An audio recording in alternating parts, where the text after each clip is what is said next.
존귀와 영광을 받으시기에 합당하신 하나님 아버지, 저희들에게 안식의 복을 허락하여 주시고 거룩하고 복된 날 주님의 품으로 인도하셔서 참된 안식을 누리게 하심을 감사를 드립니다. 새해가 시작된 지 엊그제 같은데 벌써 4월의 마지막 날이 되었습니다. 지금까지 베풀어 주신 주님 은혜에 감사하며 찬양과 영광을 올립니다. 기쁘게 받아 주시옵소서. 지난 날들을 돌이켜보면 시시각각 저희 심령을 파고 들어오는 죄악의 유혹을 뿌리치지 못하고 생활했던 저희 자신을 발견합니다. 죄를 이기지 못하고 연약함을 주님께 아뢰오니 저희들을 용서하여 주시옵고 새로운 각오로 주님께 헌신할 수 있도록 도와주시옵소서. 주님의 말씀이 세상 속에서 전해지기 어려운 이 시대에 우리의 믿음이 연약함으로 주님께서 주신 사명을 잊지 않도록 지켜주시길 원합니다. 우리에게 더욱 담대한 믿음을 주셔서 믿음으로 세상의 시험을 이길 수 있도록 인도하여 주시옵소서. 은혜가 풍성하신 주님, 내일부터 시작되는 5월에는 주님이 만드신 아름다운 세상으로 인하여 더욱 찬양할 수 있는 한 달이 되게 하시고 푸르름이 짙어지는 계절과 같이 우리의 심령도 주님의 사랑으로 풍성하게 채워 주시옵소서. 모든 가정들마다 주님의 사랑 안에서 평안과 기쁨이 넘치게 하시고 풍성한 성령의 열매로 가득한 가정으로 이끌어 주시옵소서. 우리의 삶 속에서 주님이 주시는 귀한 성령의 열매를 맺기를 원합니다. 성령의 열매의 시작이 사랑인 것처럼 우리의 삶도 사랑으로 시작하여 사랑이 넘치는 가정으로 회복시켜 주시옵소서. 모든 가정들마다 말씀과 기도로 새로워지기를 원합니다.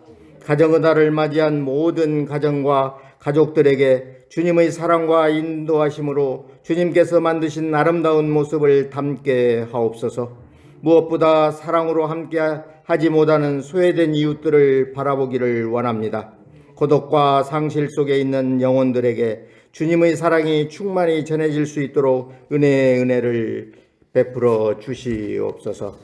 이번 주 어린이날을 맞이하는 이 땅의 모든 어린이들을 축복하여 주시고 어린이들의 마음속에 믿음이 자라게 하시어 이 세상의 빛과 소금의 역할을 다할 수 있도록 강하게 붙잡아 주시기를 원합니다.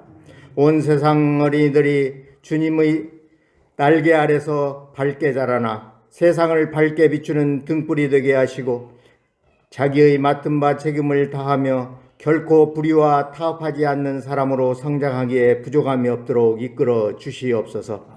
이 성전을 드나드는 우리 자녀들의 머리 위에 항상 주님의 은혜의 손길이 머물게 하시고 주 안에서 잘 자라서 장차 이 나라 이 민족의 귀한 인물이 되게 하시며 교회의 충성스러운 일꾼으로 우리 모두의 기쁨과 소망이 되게 인도하여 주시옵소서. 믿음의 어머니 한나가 어린 사무엘을 위하여 기도함과 같이 우리도 사랑하는 자녀들을 위해 기도 끈을 놓지 않게 하시고 그들을 진심으로 사랑하게 하시옵소서. 특별히 간구하옵기는 어린아이들의 신앙교육을 담당하는 주일학교 교사들을 기억하여 주시고 교사들과 함께 하셔서 어린 심령들이 주님을 닮아가는 교육을 시킬 수 있도록 지혜를 주시고 건강도 주시고 주님이 주신 사명을 잘 감당할 수 있는 능력도 주시옵소서. 지금도 살아계셔서 역사하시는 주님, 예배드리는 이 시간에도 우리의 주위에는 여러 가지 문제로 고통하며 신음하는 자들이 많이 있사오니 이들을 불쌍히 여기셔서 구원의 손길을 베풀어 주시기를 원합니다.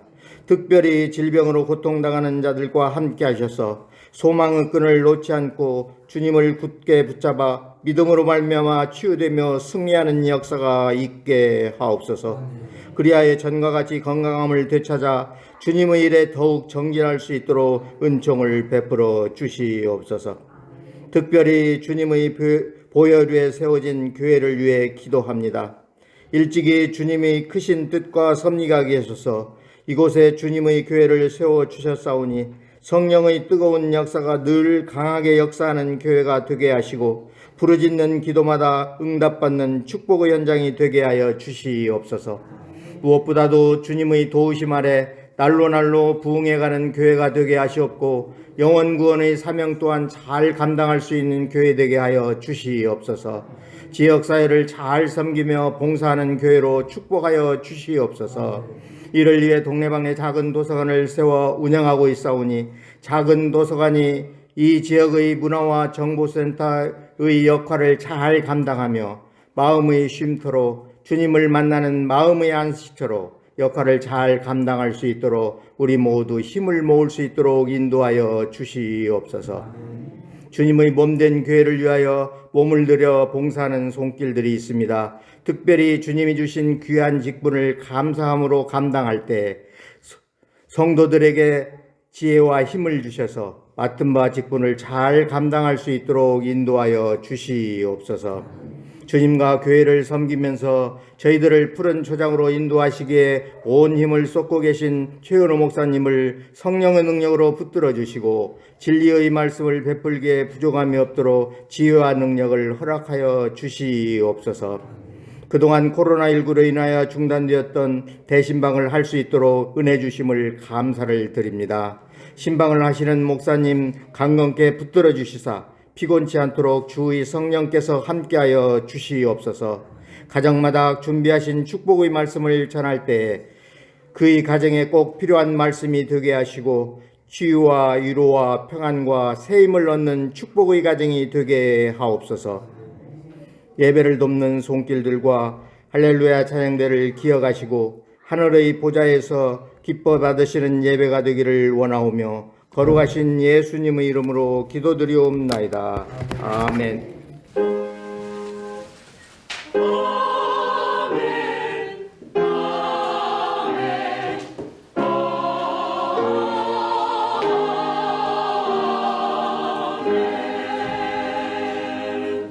오늘 우리에게 주실 하나님 말씀은 구약성경입니다. 욥기 19장 21절부터 마지막 29절까지 말씀입니다. 우리 한 절씩 교독하도록 하겠습니다. 나의 친구야, 너희는 나를 불쌍히 여겨다오. 나를 불쌍히 여겨다오. 하나님의 손이 나를 치셨구나. 너희가 어찌하여 하나님처럼 나를 방해하느냐. 내 사료도 부족하냐. 나의 말이 곧 기록되었으면, 책에 쓰여졌으면,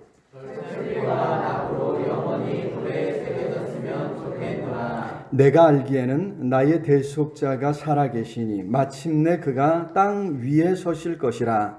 내 가족이 벗김을 당한 뒤에도 내가 육체 밖에서 하나님을 보리라. 내가 그를 보리니 내 눈이 그를 보기를 낯선 사람처럼 하지 않을 것이라. 내 마음이 초조하구나. 너희가 많이 이르기를 우리가 그를 어떻게 칠까 하며 또 이르기를 이내 우리가 그에게 있다 할지니. 같이 봉독합니다. 너희는 칼을 두려워할지니라. 분노는 칼의 형벌을 부르나니 너희가 심판장이 있는 줄을 알게 되리라. 아멘. 이 시간 할렐루야 찬양돼서 하나님 앞에 찬양으로 영광 돌리겠습니다.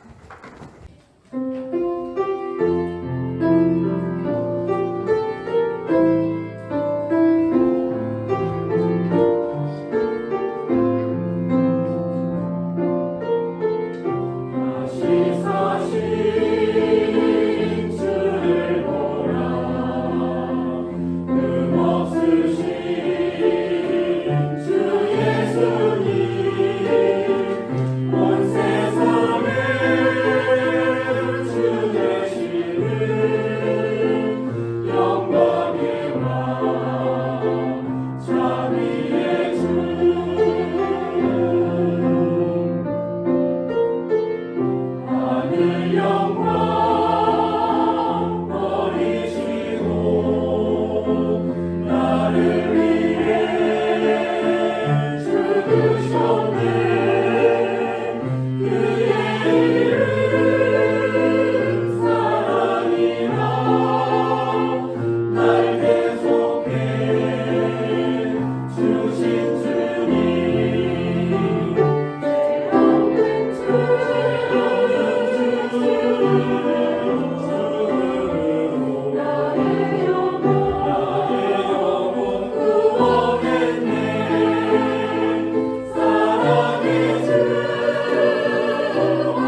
귀한 찬양 감사합니다. 부활하신 주님께서 우리의 구원자 되심을 믿습니다.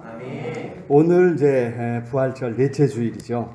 죽은 자들 가운데서 다시 살아나셔서 우리에게 생명 주신 예수께서 우리와 함께 하시고 우리를 붙드시고 우리의 삶에 평안을 허락해 주시는 줄로 믿습니다. 옛날 이 그리스인들은요, 우리가 이 부활절기로 지키는 요즘을 이제 디오니소스 축제를 즐겼다고 합니다. 그런데 이 디오니소스 축제는 우리 잘 알고 있는 바카스 신이죠. 술의 신인데 우리가 이제 거기에 관심 있는 게 아니고 이 축제 마지막 한 주간을 비극을 상연하고 비극을 이제 감상을 하면서 실컷 울고 그리고 마음을 달랬다고 합니다. 여기서 나온 말이 이제 카타르시스라고 하는 말인데, 우리 카타르시스라는 말은 많이 사용하죠. 정화시킨다, 또 배설한다, 다 쏟아내버린다, 이런 뜻인데요. 사전을 보면 이런 의미가 있습니다. 내면에 방치된 지 썩어가던 우리 상처를, 내면의 이 상처를 비극을 통해, 비극을 보면서 그 상처를 직면하고 슬퍼함을 통해 치유하는 것이다. 그러니까 이제 주인공이 당하는 비극에 공감하면서 사람들이 거기에 눈물을 흘리거나 아니면 너무 공감하면 어떻게 돼요? 그 주인공과 자신을 동일시하면서 막 화를 내는 거예요. 야, 그럴 수 있느냐 하고 화를 내면서 분노를 표출하고 다 쏟아내버린다는 거예요. 그러면서 어떻게 해요?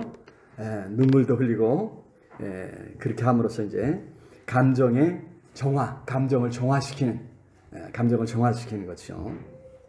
요즘은 이제 심리 치료에도 이것을 적극적으로 이렇게 활용하고 있다, 이런 이야기를 듣습니다.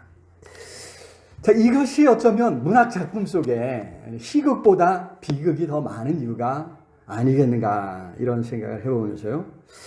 부활의 영광과 기쁨을 이야기하는 것보다도 어쩌면 이 십자가와 고난을 이야기하는 것이 쉽고도 편한 이유가 여기에 있지 않은가 싶습니다.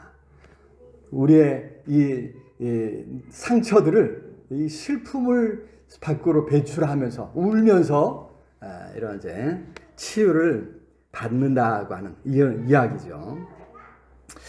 자, 그런데 오늘 우리가 함께 읽은 말씀에서 세상 그 누구보다도 큰 고난을 겪었던 욥이라고 하는 인물이 놀랍게도 그 고난 속에서 오히려 부활의 영광을, 부활의 소망을 찾고 있음을 발견하게 됩니다.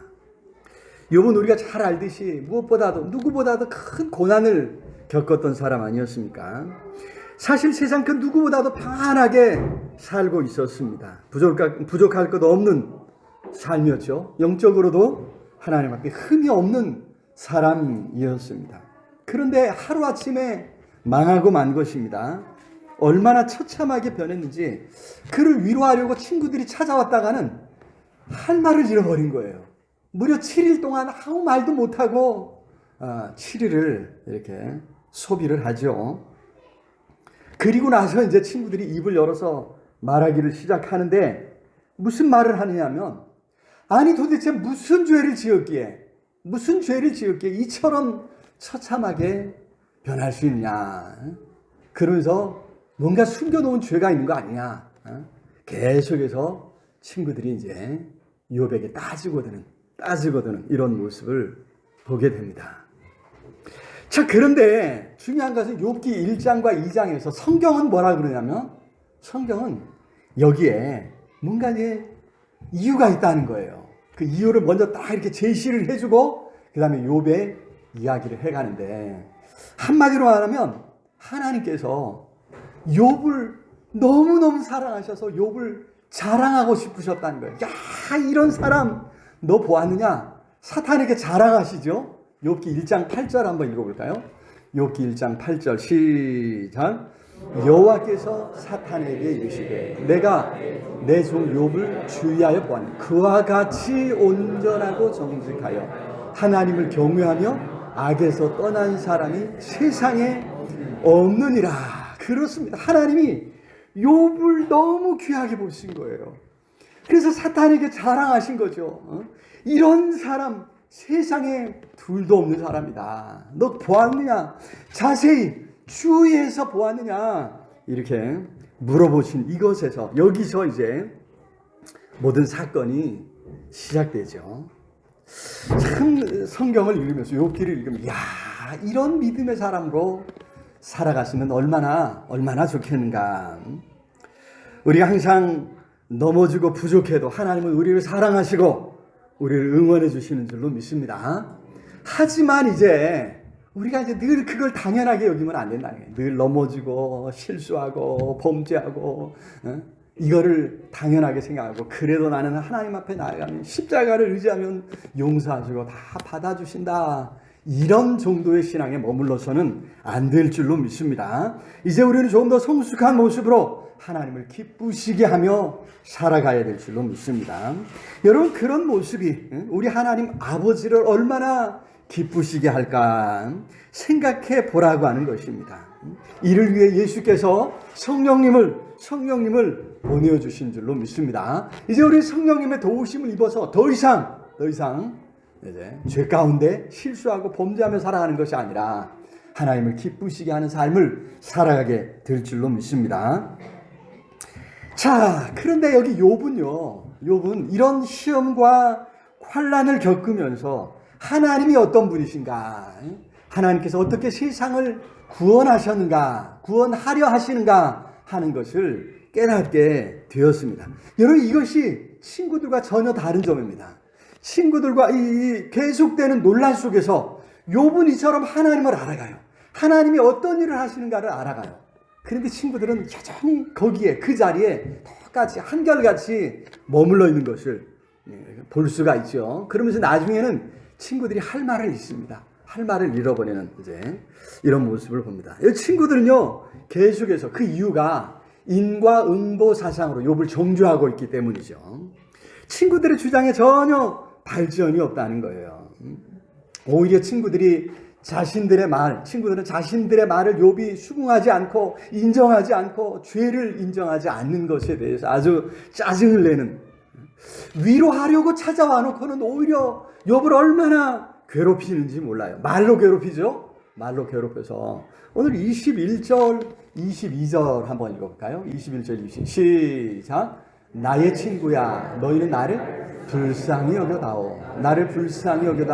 하나님의 손이 나를 치셨도다. 너희가 어찌하여 하나님처럼 나를 받게 하냐. 내 살로도 부족하냐. 그렇게 탄식하면서 하나님의 손이 나를 치셨. 내가 이렇게 지금 괴로운데 너희들까지 나를 괴롭혀서야 쓰겠네. 나를 불쌍히 여겨달라. 이렇게 간청하고 있죠. 사실 우리도 세상을 살면서 참 누군가를 정죄하고 가르치려 할 때가 많습니다. 눈에 훤히 보인다는 거예요. 야, 그러면 안 되지 않냐 하고 이제 우리가 마음을 다해서 이제 이야기하는데 문제는요, 이 시험과 환난을 겪는 사람에게 꼭 필요한 것은 뭔가 가르치려는 것이 아니라는 거라는 거예요. 그들이 겪는 환난, 그로 인한 고통을 이해하고 공감하고 그 환난의 자리에 함께하는 것, 여러분 그것이 중요하다는 것입니다. 소위 말해서 지적질하는 거 멈추고 그냥 들어주고 탄식 하는 그 불평, 짜증, 원망 그 모든 거 다 들어주고 함께 아파하고 함께 하는 것이 중요하다는 것입니다. 사실 우리 인간이요 이성적인 존재라서 들어줌으로 이미 스스로 깨닫는다고 합니다. 아니 고난의 자리에 있을 때 사람들은 자신이 무엇을 잘못했는가 이거를 이제 돌아보기 시작한다고 합니다. 그래서 여러분 이미 깨닫는 거예요. 사람들이 깨닫고 있습니다. 야, 내가 그때 그렇게 하지 않았더라면 무릎을 치고 가슴을 치고 있는데 거기에 자꾸 너 왜 그러니 하면서 상처를 헤집고 지적하면 어떻게 해요? 화가 나죠. 속이 뒤집히는 거죠. 여기 욥도 사실 이미 자신을 돌아보았습니다. 그런데 욥에게 있어서 문제는 아무리 돌아봐도 아무리 생각해봐도 뭔가 잘못한 게 없다는 거예요. 친구들이 말한 것처럼 죄 지은 것이 없습니다. 그러니 무슨 죄를 자백하란 말입니까? 없는 죄를 어떻게 찾아내서 자백하느냐? 아니, 실수하고 또 범죄했다 인정하더라도 그래도 지금까지 하나님과 너무 이 친밀한 관계 속에서 그때그때 그 죄의 문제는 다 정리하면서 하나님 앞에 하나님과 이 깐깐한 관계를 유지하면서 살아왔다는 거예요. 욥의 고백입니다. 이거는 하나님과 나는 정말 좋은 친구로 살았다. 나는 하나님 앞에 부끄러운 게 없다. 하나님 앞에 숨겨놓은 게 없다. 이것이 욥의 주장인 거죠. 욥의 주장입니다. 여러분, 그래서 욥은 끝까지 계속해서 말하기를 내가 뭐 하나님의 또 더 용서를 구하기. 하나님 다 용서하시고 다 받아주시고 하나님과 나는 이렇게 지냈는데 나는 그런 거 없다고 하는 거. 이것이 욥의 주장이죠. 23절 24절 한번 읽어볼까요? 23절 24절 시작. 나의 말이 곧 기록되었으면 철필과 납으로 영원히 돌에 새겨졌으면 좋겠노라. 그렇죠. 영원히 돌에 새겨졌으면 좋겠다. 지금까지 자신이 주장한 거, 자신이 죄가 없다고 하는 거, 여러분 이거 더 나아가 하나님께서도 용서하셨고, 그래서 이제 자신은 죄인이 아니라고 하는 것, 이거를 사람들이 다 볼 수 있게, 그죠? 철필로, 쇠로, 정으로 갖다가 돌에 딱 새겨가지고 좀 딱 박아놨으면 좋겠다. 그래서 누구도 내게 찾아와서 너 죄 지었지? 너 숨겨놓은 죄가 있지? 다 내뱉어야 돼 라고 하는 그런 헛소리 듣지 않았으면 좋겠다. 이것이 욥의 고백이고 욥의 주장인 것이죠. 여러분, 이게 참 중요합니다. 예수 그리스도의 십자가로 용서받고 구원받은 사람에게 있어서 이 용서의 확신이 너무나도 중요합니다. 왜냐하면 우리 속에 가끔 이 죄책감이 고개를 들지요. 하나님 앞에 떳떳하게 내세울 만한 무언가 뚜렷한 공로가 없다는 거예요. 그래서 늘 죄송한 마음이 있습니다. 사단은요, 바로 그걸 해집는 거예요. 그걸 붙잡는 거예요. 그걸 가지고 우리를 정죄하고 우리로 하여금 하나님 앞에 떳떳한 마음으로 나아가지 못하도록 우리를 자꾸 끌어내린다고 하는 것입니다. 물론 죄가 있다면 깨닫고 하나님 앞에 회개해야 되죠. 그러나 막연한 어떤 죄책감, 이거 우리 하나님이 절대 기뻐하지 아니하신다. 막연한 어떤 죄책감을 가지고 죄인처럼 주눅들어 사는 것, 우리 하나님 아버지께서 기뻐하지 아니하신다고 하는 거죠. 여러분 다 자녀들을 양육하셔서 알죠, 그죠? 자녀들이 뭔가 잘못하면 딱 보면 알죠, 그죠? 밖에 나가서 학교에서 뭔가 잘못하고 딱 집에 들어오면 벌써 뭐예요? 눈을 마주치지 못하는 거예요. 그럼 저놈 뭐 있구나 이제 하죠. 그런데 여러분 하루는 그렇다 치고 이틀 그렇다 치고, 그런데요 날마다 그렇게 주눅들어 살면 어떻게 해요? 속에서 뭐가 나요? 열불이 난다잖아요. 아니 내가 너를 어떻게 키웠는데. 잘못한 것이 있어도 그냥 엄마한테 잘못하고 아빠한테 잘못한 거 있어도 그냥 엄마 미안해 하고 그냥 한마디 하고 그냥 실없는 사람처럼 헤헤거리고 웃으면 저 실없는 놈 하면서도 어떻게 해요? 받아주고 그게 고마운 게 부모의 마음이라는 거예요. 그렇지 않습니까? 하나님 아버지의 마음도 그러하다는 거예요. 히브리서 4장 16절에 그러죠? 히브리서 4장 16절 시작. 그러므로 우리가 긍휼하심을 받고 때를 따라 돕는 은혜를 얻기 위하여 은혜의 보좌 앞에 담대히 나아갈 것이니라. 그렇습니다. 그것이 우리 하나님 아버지께서 원하시는 것인 줄로 믿습니다. 여러분, 이 사실 이 막연한 죄책감, 성령께서는요 우리에게 그런 막연한 죄책감을 심어주시지 않습니다.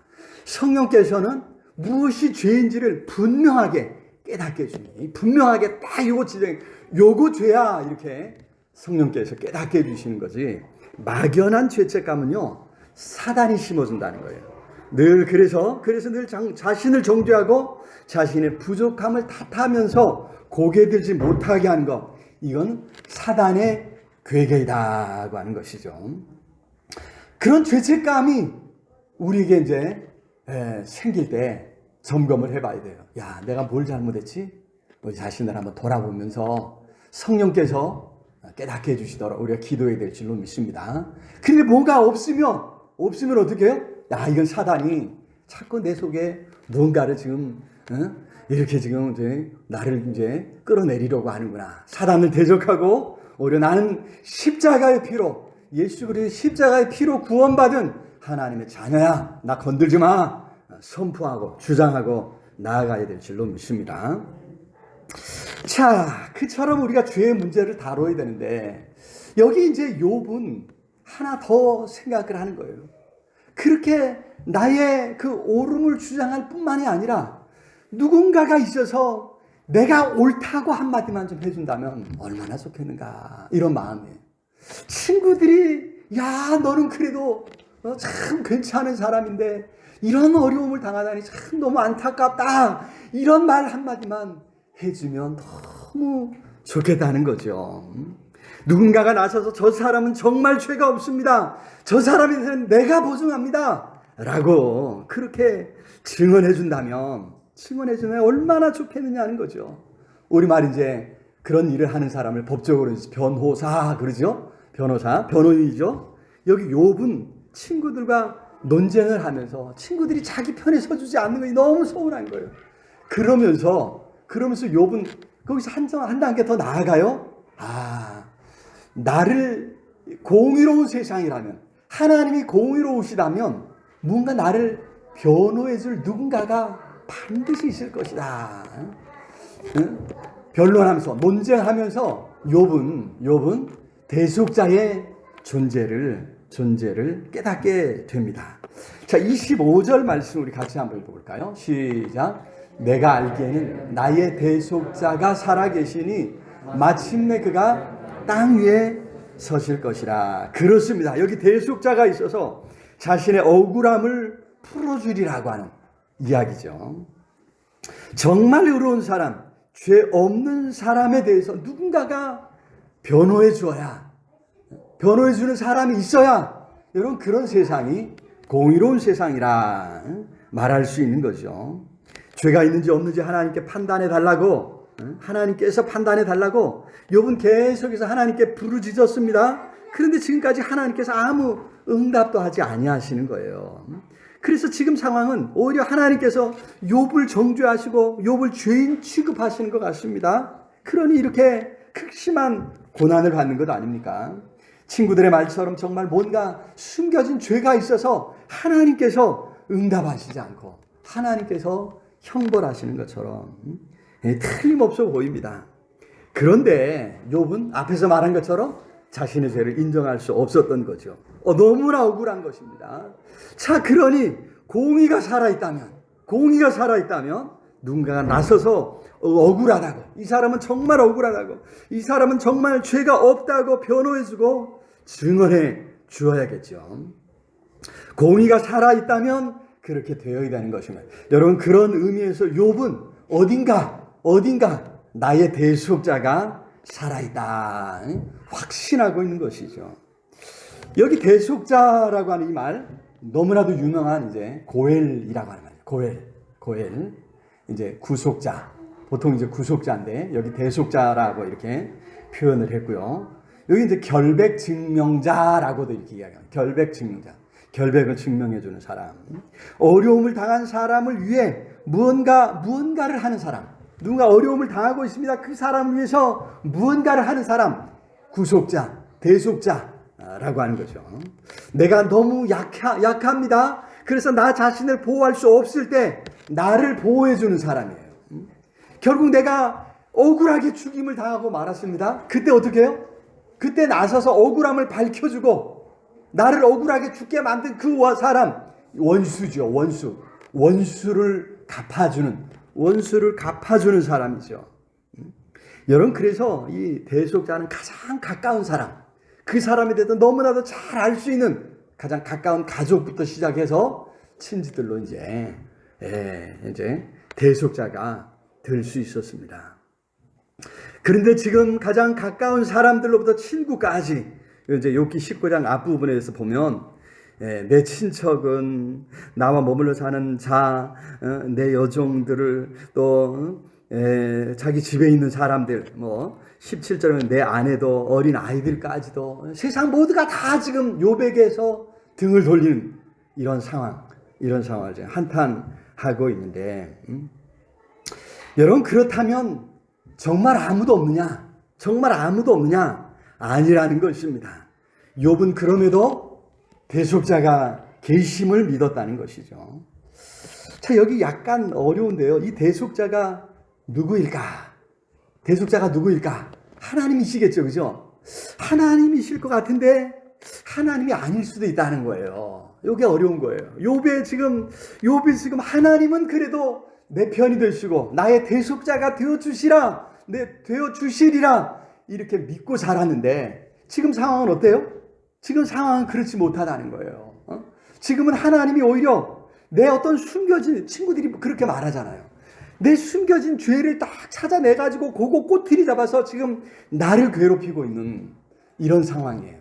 그러니까 그런 재판장이신 하나님 앞에 누군가가, 제3자가 나서서 나를 변호해주고 나의 죄 없음을, 나의 옳음을 드러내줘야 되는 이런 상황인 것이죠.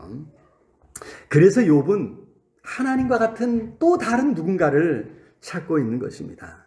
자신의 무죄함을 알고 변호해줄 어떤 존재를 설정하고 있는 거죠. 그가 살아계셔서 25절에 그렇죠? 나의 대속자가 살아계시니, 나의 대속자가 살아계시니 그가 마침내 그가 땅 위에 서실 것이라. 욥을 찾아서 땅 위에까지 내려오실 것이라. 그렇습니다. 바로 우리 주 예수 그리스도께서 우리를 도우시려고 친히 이 땅에 찾아오신 줄로 믿습니다. 그리고 십자가를 지심으로 우리의 죄를 사해 주시고 우리를 하나님의 자녀로 이제 우리를 의롭다 인정해 주시는 줄로 믿습니다. 그뿐 아니라 지금도 우리를 위해 하늘 보좌 우편에서 우리를 위해 중보하고 계시는 줄로 믿습니다. 하늘 보좌 우편에서 욥기에서 보여준 것처럼 사단이 정죄하고 끌어내리려고 할 때, 그죠? 예수님께서 변호하신다는 거예요. 그럴지도 모르겠습니다. 하지만 내가 십자가에서 다 죄값을 치렀습니다. 우리 예수님께서 우리 편 들어주시고 우리를 변호해 주시는, 여러분 이런 상황인 거죠. 여러분 얼마나 영광스러운 일인가. 우리 주님께서 그와 같은 변호자로서 오늘도 일하고 계시는 줄로 믿습니다. 히브리서 8장 1절 우리 같이 한번 읽어요. 8장 1절 시작. 지금 우리가 하는 말의 요점은 이러한 대제사장이 우리에게 있다는 것이다. 그는 하늘에서 지극히 크신 이의 보좌 우편에 앉으셨으니. 그렇습니다. 하늘 보좌 우편에서 성소와 참 장막에서 2절에 가서 계속해서 보면 그런 말도 나오는데, 중요한 것은 하늘 보좌 우편에 앉아서 그곳에서 우리를 변호하고 계시다, 우리의 편 들어주고 계시다 하고 하는 말씀인 것입니다. 하늘 보좌 우편, 하늘 보좌, 거기에 앉아 계신 아버지 하나님 앞에 나아가 우리를 변호하기 위해 그 우편에 앉아 계시다. 여기 친구들은요 계속해서 인과응보, 자업자득, 그죠? 뭔가 아니땐 굴뚝에 연기 나겠느냐 하면서 너 뭔가 숨겨놓은 죄가 있다, 너 깨닫지 못하고 있을 뿐이지, 아니 사람이 어떻게 죄가 없단 말이냐 하면서 계속해서 욥을 괴롭히고 욥을 정죄하며 괴롭히고 있었습니다. 그런데 그런 세상 속에서 욥은 부당하고 무지한 고난도 있다는 것을 발견한 것입니다. 무지하고 부당하게 아무 죄가 없으면서도 고난 당할 수 있다. 이것이 욥의 주장입니다. 그러한 고난으로 인해서 오히려 이처럼 대속자의 존재, 변호인의 존재를 희미하게나마 깨닫고 있었던 것이죠. 욥이 겪었던 이유 없는 부당한 고난은 결국 죄 없으시지만 십자가에서 죽임을 당하셨던 예수 그리스도께로 연결되고 있는 줄로 믿습니다. 과연 예수님은 부당하게 죽임을 당하심으로 부당하게 고난당하는 사람들의 고엘이 되셔서 대속자, 구속자가 되셔서 그들의 편 들어주시고 그들을 건져주시고 그들을 구원해 주시는 줄로 믿습니다. 아니, 하나님의 선하심을 믿고 도움을 청하는 모든 사람의 고엘이 되셔서 지금도 하늘 보좌 우편에서 중보하고 계시다고 하는 사실을 잊어서는 안 될 줄로 믿습니다. 여기 욥은 그 옛날 아직 성경이 기록되기 전에도 그러한 놀라운 진리를 희미하게나마 발견하고 있다는 것입니다. 여러분, 이게 얼마나 놀라운 건지요. 욥의 시대는 언제냐면 아브라함 시대예요.